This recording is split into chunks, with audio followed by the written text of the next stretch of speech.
as Miami matured, I think people started to really consider spending more for quality architecture. You started to see them. I'm sure you started to see it as well, Jackie. People would start to pay for quality architecture. And I think COVID has just expedited that process. We have a wealthier buyer, maybe a more discerning buyer, but now after someone else kind of set the pace for that, it's becoming part of the norm. People are expecting quality in architecture and they're willing to pay for it. And I think it's great for the city because now we are the beneficiary of driving around a beautiful city to see beautiful masterpieces that are being created by wonderful architects. And it's just going to continue to perpetuate what Miami becomes as a global icon. What's the number one thing you think that's bringing them here? What are top three? What are that you're hearing? So it's interesting what... Can everyone hear me? When I started the process and people would call me up and say, okay, I want to move to Miami, of course, my first question was, why do you want to come here? And the initial response that I thought that people would come to me with was, well, you know, taxes are really high where I'm at, and it's causing me problems, and I want to save money. And, you know, I want more sun because, quite honestly, I'm in Boston or I'm in New York or Chicago, and I just want to have a more outdoors life, and I want to enjoy it more. What happened that I noticed was that the policies that were existing within other states were penalizing their residents such a level that... And I don't know. Sorry, sorry about that. They were getting penalized to such a level that they were spending the money, they were okay to spend the taxes, the education was suffering, their safety was suffering, their crime was up, and they got to a level where they said, you know what, I don't feel safe, so I'm going to make the move. And it was a quality of life question. It really came down to quality of life. All right. Do you see that after the pandemic even exacerbated because you had to spend more time in your house? That that they're really making that determination they don't want to be stuck indoors somewhere where the quality of life is the fun. Well, I think people, COVID was a black swan event, and most people work. There's a saying: most men live a life of quiet discontent. You sit down, you work, your head's down, you're going through the motions, and you're kind of like, because some clients said to me, it's like the boiling frog. The temperature's going up in the water, we're uncomfortable, but we realize you're boiling. And then pandemic allowed everyone to look up and saying, what the hell am I doing? This just doesn't make any sense. And then they came into Miami, and it was amazing to take people around. And they had really no idea what Miami was like. Honestly, most people didn't appreciate the city until they moved down, and then their eyes were open.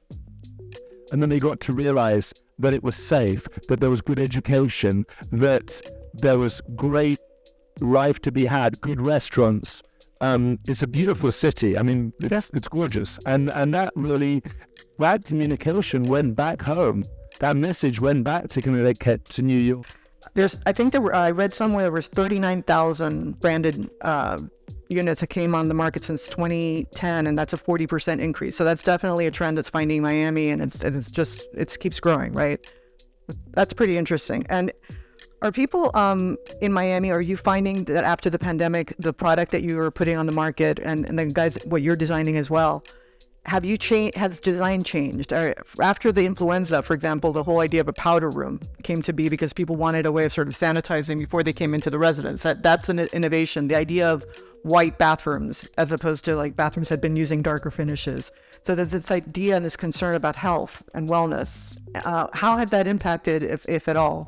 I think the first thing that people are looking for, and you touched upon it a moment ago, is indoor-outdoor opportunities. So the first condos that I built in Miami, as a matter of fact, the first hotel I built in Miami had basically a Juliet balcony, just a place to go outside for a moment, maybe smoke a cigarette. And back in the day, now people want a balcony that they can spend time on. So we even show the furniture plan on our balcony so you can see, oh, this can seat a table for 6, this can seat a table for 8. We can have my family over for dinner. I used to argue with developers all the time. I don't know if I can afford a balcony. It's like you can't afford not to have a balcony. It's almost like human abuse not to have a balcony. Well, I think there's been a reconnection though. I think there was a time when you would drive around Miami and you wouldn't see a single person on a balcony because no one used it. Well, because everyone thought you'd put your bicycle on your little barbecue and right. You'd ruin everything. But now people have a very different relationship. Or once they were forced to use it, they now remember how much they enjoyed it. That's true. But the architectural styles also changed enormously. I mean, I've noticed that a lot of the buildings that were built in the previous generation had, like you said, Juliet, those short balconies that you couldn't really do an awful lot with. You could take one step out. When I graduated from Cornell, the Carlos and I, both of us, there was one firm that did modern, which was Arquitectonica, and we both worked there. And everywhere else, it was Mediterranean. It was like a very different world. And this city has grown so much. And having global designers come and people from other parts of the world, it only elevates the conversation, because all of a sudden modern and international design and the art scene, it has taken us in a very different direction than when I at least graduated. So there are so many more options, and people are much more educated. Statistically, we call them primary condos, don't normally say that because it's the buildings that people live in all year round. There's a big data set of condos that is really populated by the investor class, people who just rent out the units. But then there's a number of buildings but if you look at their value growth, Park Grove in Coconut Grove, Apogee, 87 Park, Four Seasons, some of these units, these buildings have big units, big terraces, and the value of them has gone up because the end users need big terraces, need big closets, need big living space. They do not want the 1,000, 1,100 square foot units anymore. That whole generation of product is going to get shelved by this new group of buyers that we're dealing with. Let's talk about that a little bit. I worked on Apogee back in the day, and I worked with Related for a short time. I realized I wasn't a developer, more of an architect, but it was a real education because the way developers study the market and want to understand luxury, and they want to understand what that buyer is looking for. There was the time when we would do, variations of kitchens, and choice was the ultimate luxury. What are you finding that this buyer is looking for besides bigger units? Are they looking, even in branding, in alignment with brands like kitchen brands, and do they need to know like what is going into the unit, and does it have to be a much higher standard than what was the case 10 years ago? Way higher. Way. Much more savvy. It's a different stratosphere. Right. They will not go for generic product. They will not accept it. They do not want it, and they won't accept the. But the expectation is they're going to keep it, right? Because back 10 years ago, Brad, correct me if I'm wrong, but you would get a condo ready or designer ready unit. And I think this goes to the whole conversation of sustainability. I think that's a positive innovation because all of those kitchens would literally get thrown in the garbage. And then the interior designer would come and say, let me tell you what an actual kitchen needs to look like for your unit. But think about the waste of that. And so I think that thankfully we've left in the past, correct? Yeah. Even the last generation of buildings, even the last 5 years, there are buildings, and I won't throw anyone under the bus, but there are buildings that we've sold in, and they were developed with kitchens and bathrooms, and the owners who came in, and they came in from other states, ripped everything out, everything. The kitchen went out. About that. The bathrooms went out, and they started from scratch. They even rewired. They even did re-AC the entire units because they were coming from these buildings in New York that were, top of the food chain, and they wanted that. But this was their new home. So the branding is extending not just from the hotel branding and all of these kind of partnerships and collabs, but it's also going into all the way down into what kind of, bathroom fittings, closets, and kitchens I have, and do I recognize that brand from my other house, right? Yeah. Yes? You've seen It's also because there's more choices now, right? So to your point, 15 years ago, there were these generic condominiums, but that's all there was. And that's all the market would kind of appreciate. Well, once a developer finally took that step and did something better, well, then that was available. So people wanted to buy there. And then the next developer had to do something better. And now we're seeing that happen all over the marketplace, and those options are there. Options in the ones that don't want to demo everything, they have more options. Like to say, the developers are maybe more luxury. Maybe you pay a little extra to get a better option. It's not the basic that is also available. But even when we have all these luxury options, our clients, they still want more. So like we're saying, the clients that are coming from New York, Chicago, they want the best. Is part of that, do you think, that they don't want to deal with construction and hassle and the local market and 2 years to get into their unit? They just want it done. that is also luxury, is not to have to worry about that and not have to deal with it? Yeah, if you remember the last cycle, people would buy a building and then they'd get their keys and they'd say, okay, now we get to start finishing their unit. And the buildings would get filled up, the elevators would get packed up with guys going in and out with all the materials, and there would be banging and clanging and power drills going on at all times of the day. And limited construction hours. Limited construction hours. And then it would take them another 6 months, 9 months to finish the unit. And the unit that we're seeing now is, it's not designer ready, it's designer finished. But paneling, drop ceilings, more advanced to the finishes that I know you guys do a beautiful job. Exactly, that's what they're willing to spend. And when it's your primary residence and your luxury, it's like going to the car dealership. You're not just going to buy the standard model. You want the standard model plus all the extras and all the other stuff, and you're willing to pay for it because this is your home. It's emotional. We're definitely seeing that, especially in the high-end condos. Before, the designer-ready condo would be the kitchen, the bathrooms, and then we'll come in with flooring.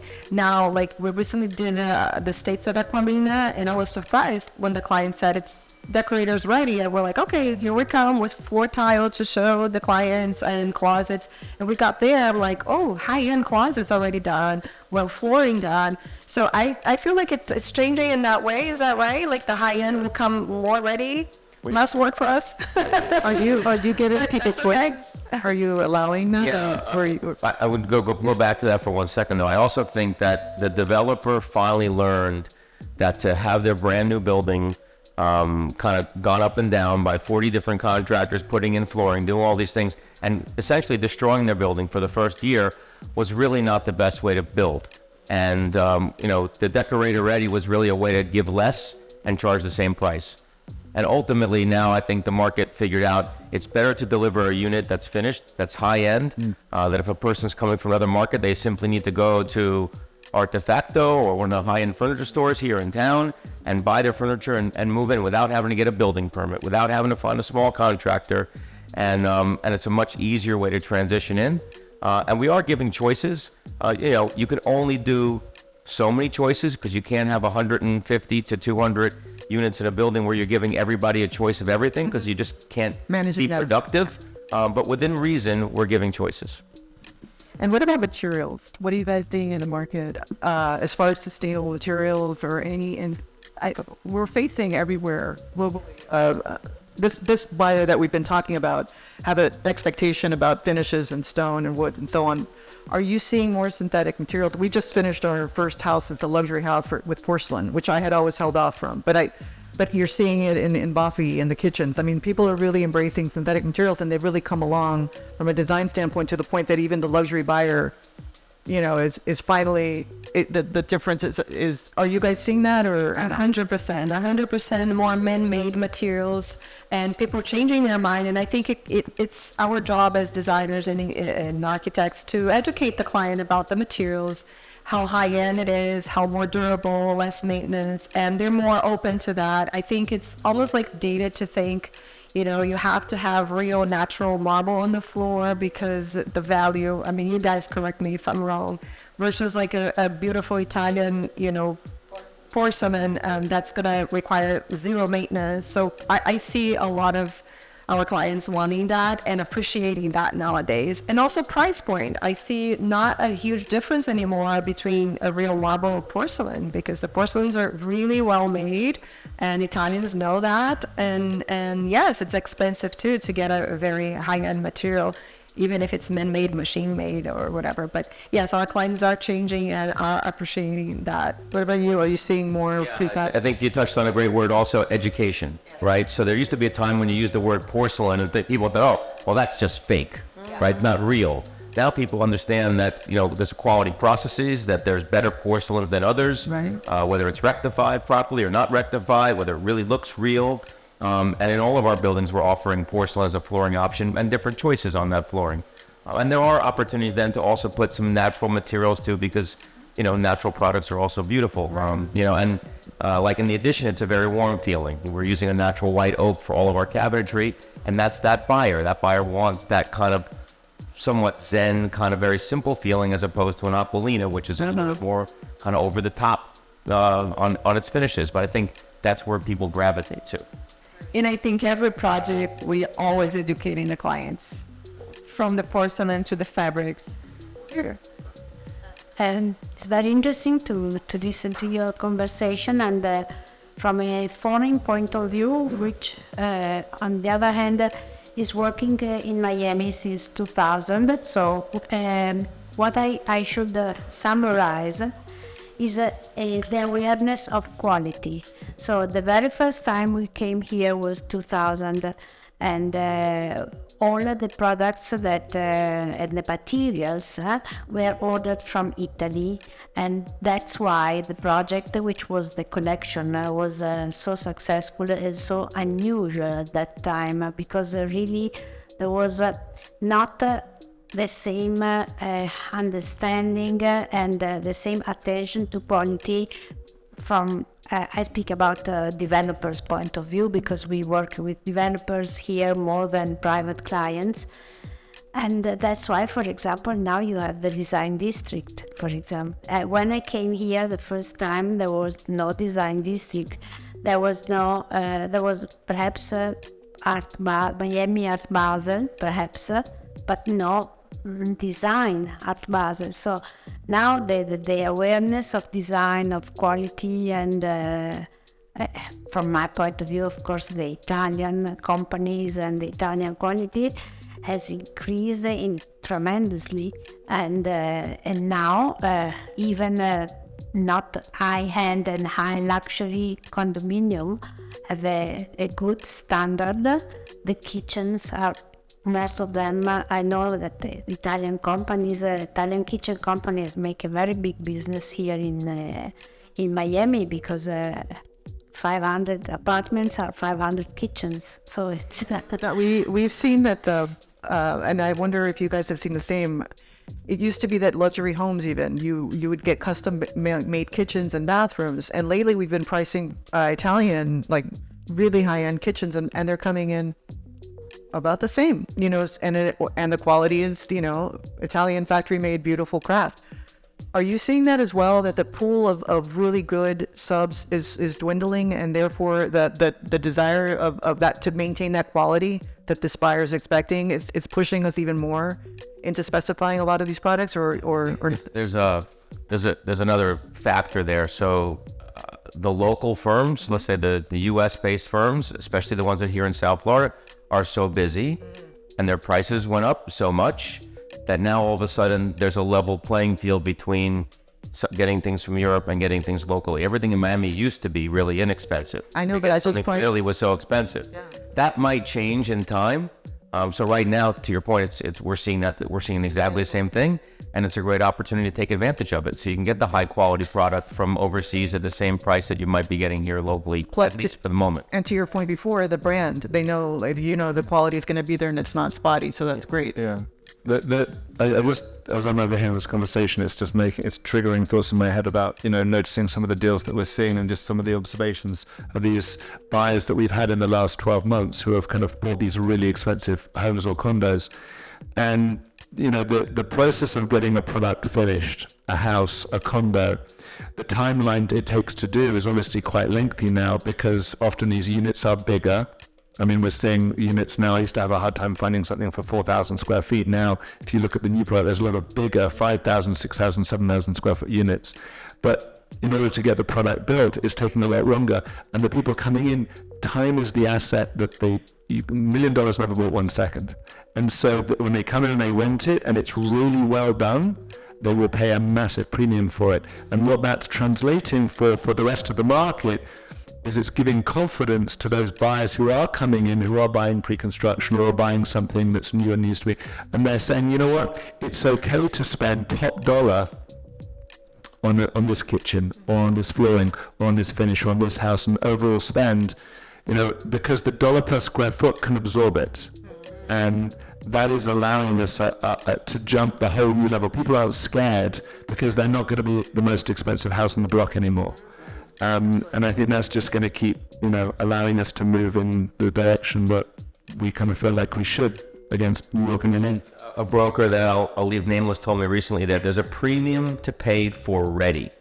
Oh, yeah. Which is really true, right? If you want it and you need it, okay, it's the only thing available. I'm going to pay for it right now. And that's why a lot of people are selling their homes that hadn't even thought about it, because it's ready and these people are coming from Citadel and the like, and they want it now. It's hard when you've got a guy who's making 10 million a year or more, they're billionaires. They don't have time.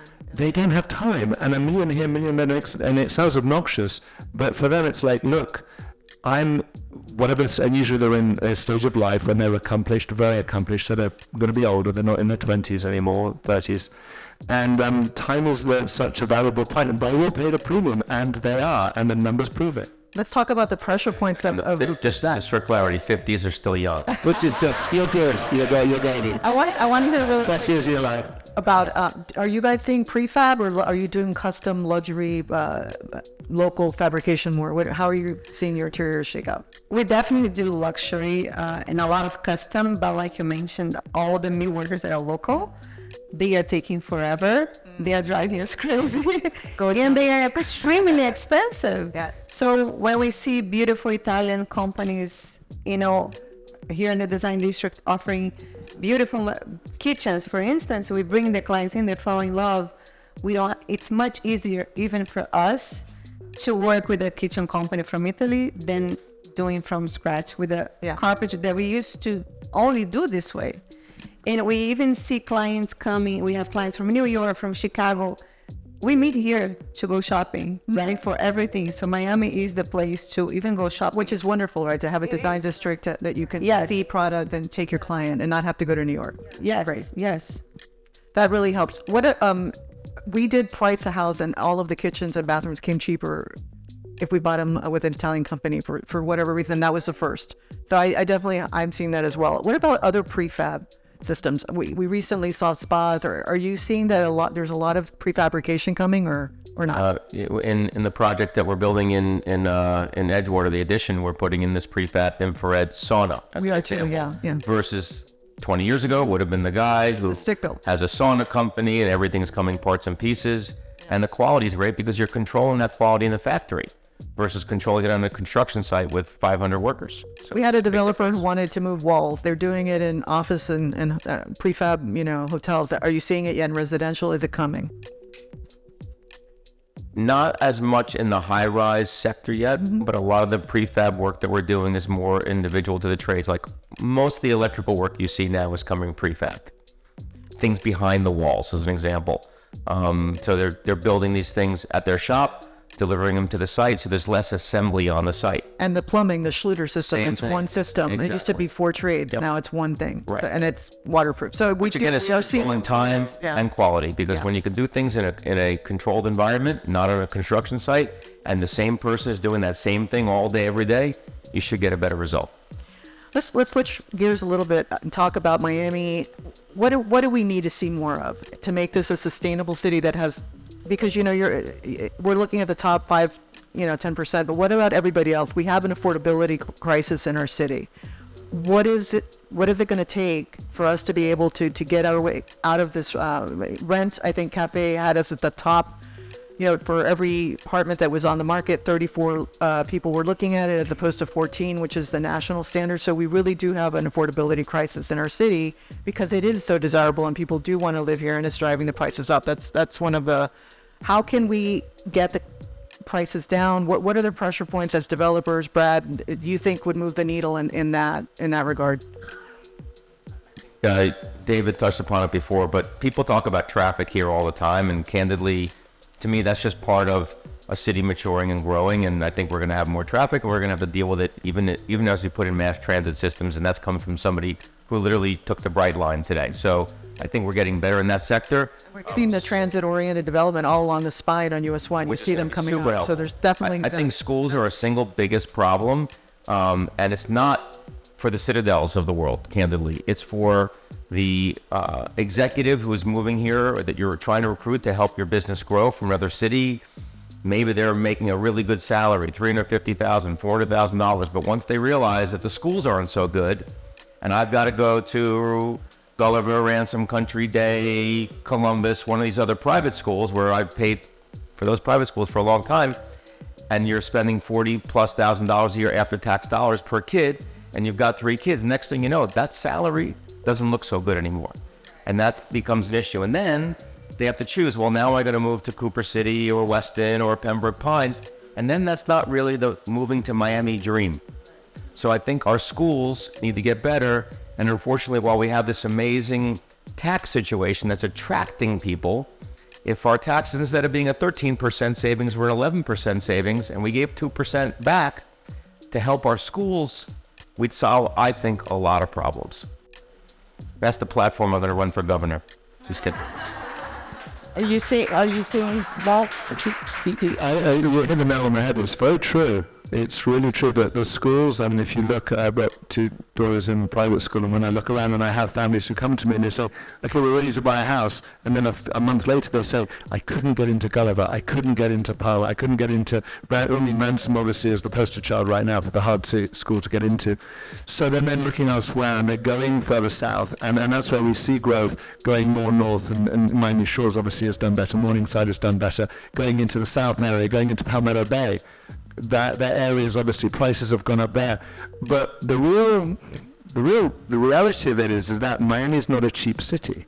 It's not, and I don't think it's suddenly going to get cheaper overnight. And suddenly, it's the reality that we are in a city that has become like Singapore. It's one of the most expensive cities on the planet to live, and unfortunately, there's no getting around that. There is a level of landlocked element to a number of neighborhoods in Miami. And if you want to talk about neighborhoods for investments to go up, just choose a landlocked neighborhood around the best private schools, and that market is not going down. It will just keep going up.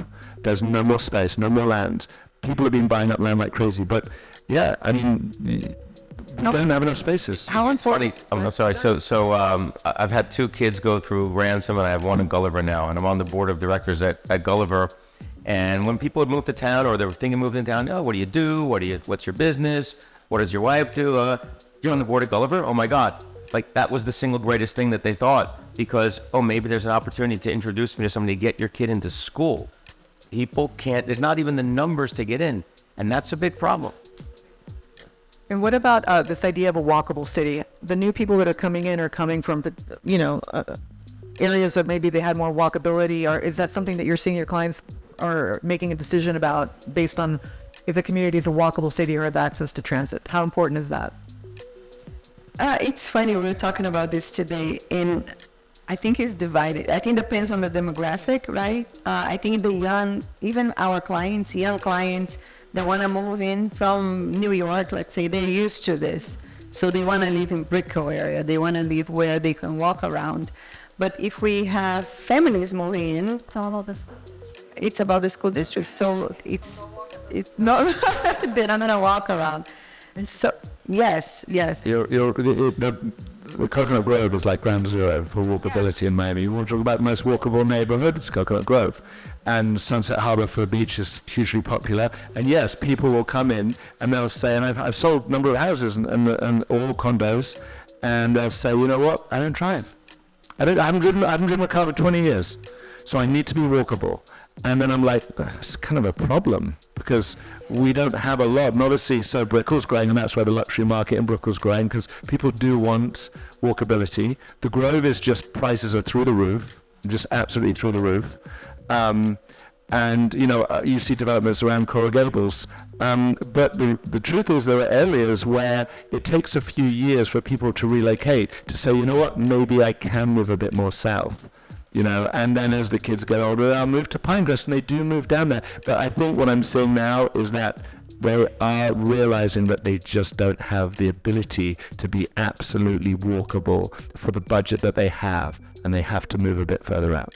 That's why the trend now is transit. It's not transit-oriented development, it's transit-oriented communities. And you're seeing along the spine where the Metro Rail is, which is where Henry Flagler originally planned the train.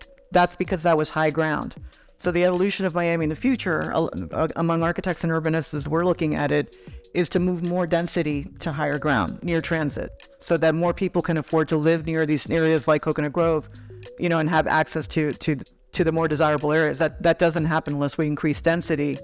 How do we get there, Brad, if the cost of construction and the lending, what are you seeing that could it's got to be some public-private partnership, right? I was going to say, usually these things need to be supported by government in some way, shape, or form. I think Francis has done an amazing job as a mayor. As a matter of fact, as a registered Democrat, you don't usually hear someone supporting a Republican, but I think because he's, so close to the middle, he's really a mayor for the people, and hopefully he can help, the state get behind some of these initiatives, because I think that's what we really need to help the city keep growing. Milena, we'd like to end with you. How are you seeing this conversation in Miami, and how does it compare to what you've seen in Italy in terms of, development trends or real estate? How do you see things going here? Yes. So, first of all, starting from the end of this conversation, I think that really one of the big problem of Miami, if there are, of course, I come from a country a wonderful country, but with a lot of problems, much more than here. But the problem could be really the transportation. And now that, for example, in Europe, we speak a lot about the city of 15 minutes, no? So from the moment you live in a place, you must have only 15 minutes to walk and go everywhere. This is not possible at the moment here.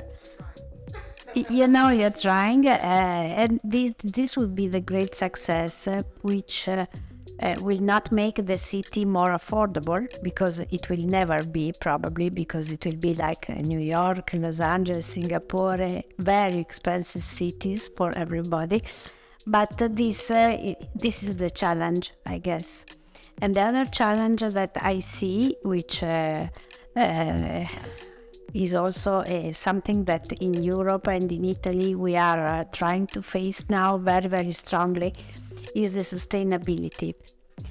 And all the questions about quality and the discussion we had now about quality, about the good quality of the materials, of the furnitures, of the kitchens, goes towards sustainability. So this is a good starting point, because if you have a cheap kitchen, perhaps you throw away, you have waste, you have to produce new kitchens. So if you have a good quality kitchen, then it starts to be sustainable.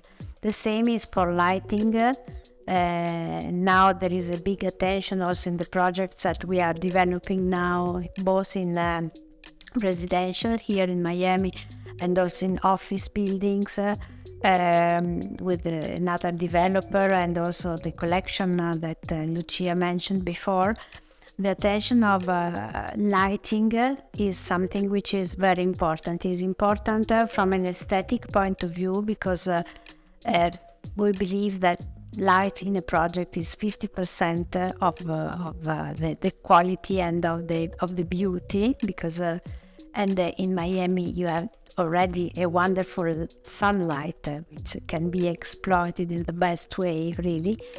And also light now can be very good also from a sustainable point of view, with the new materials, the new technicians, the automation of the buildings, which is very, very important.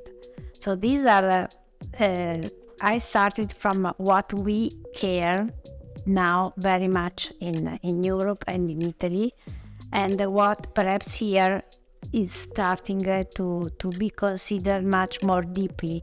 10 years ago or 20 years ago, when you spoke about sustainability here, they said, forget it. I mean, now it's no longer like this, so this is very positive. And you have another great opportunity which goes towards the trends of the design and of the architecture, which is the green. Biophilic now is everywhere.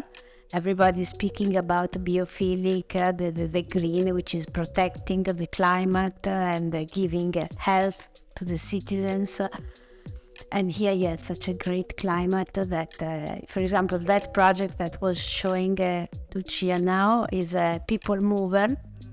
You have also here the people mover, and we fought it in Italy 10 years ago to have the solar panel and the photovoltaic, and the green screen on the machine, on the rain, because there we have big problems in maintaining the green. Here it grows by itself without any problem.